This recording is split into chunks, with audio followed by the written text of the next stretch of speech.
ஆதியும் நானே, அந்தமும் நானே. மூவுரு இறைவனாய் ஏதேன் தோட்டத்தில் ஆதி பெற்றோரை படைத்தவனும் நானே.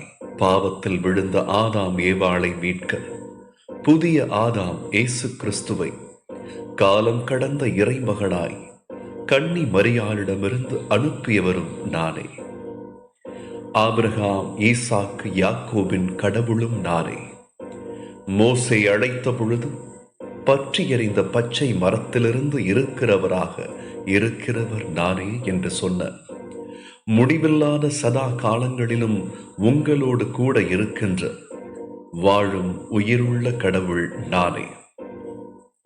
பரிசுத்தமான என் சமூகத்தில் அமர்ந்திருக்கின்ற தூய கத்தோலிக்க திருச்சபையின் இறை கூட்டமே, செவி உள்ளவன் கேட்க கடவான் என்கிற என் மகனின் வார்த்தையிலிருந்து அறைகூவல் விடுகிறேன். காலம் ஒரு வற்றாத ஜீவநதி. அது யாருக்காகவும் எதற்காகவும் காத்திருப்பதில்லை.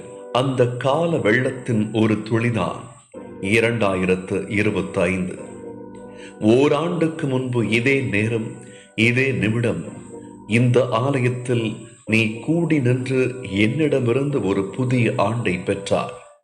அதுதான் இன்றைக்கு பழைய ஆண்டாக என்னிடம் திருப்பித் தர வந்திருக்கிறாய். 2025 ஒவ்வொருவருக்கும் ஒவ்வொரு அனுபவம். சிலருக்கு மகிழ்ச்சியான ஆசீர்வாதமான ஆண்டாக மாறி நின்று இருக்கலாம். பெரும்பாலானவர்கள் கண்ணீராகவும் பிரிவுகளாகவும் அவமானங்களாகவும் தோல்விகளாகவும் இந்த ஆண்டை கடந்து வந்ததாகத்தான் மனதுக்குள் வெம்பியிருப்பீர்கள்.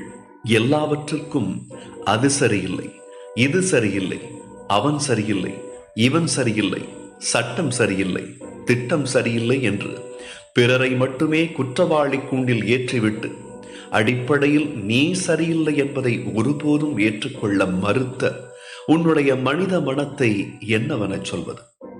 உன் பங்கின் பங்கு தந்தையை, குருக்களை, பங்கிற்கு பணியாற்றுபவர்களை, அருட்சகோதரிகளை, சகோதரர்களை, அன்பிய பொறுப்பாளர்களை, தன்னார்வ தொண்டர்களை, அவர்களின் செயல்பாடுகளை குறைந்தபட்சம் பாராட்டாமல் இருந்தால் கூட பரவாயில்லை, பழிச்சொற்கள் சொல்லாமல் இருந்திருக்கிறாயா?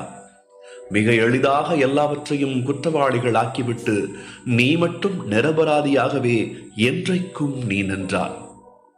முடிந்த 2025 இறந்த காலத்தில் அமர்த்துகிறேன்.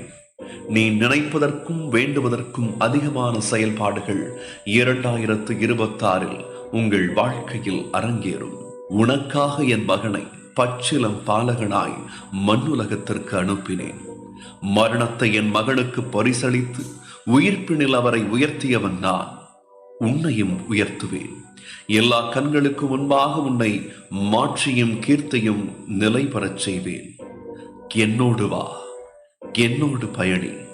காலம் உனக்கு பாதுகாப்பாய் ஆசீர்வாதமாய் மாறி நிற்கும்.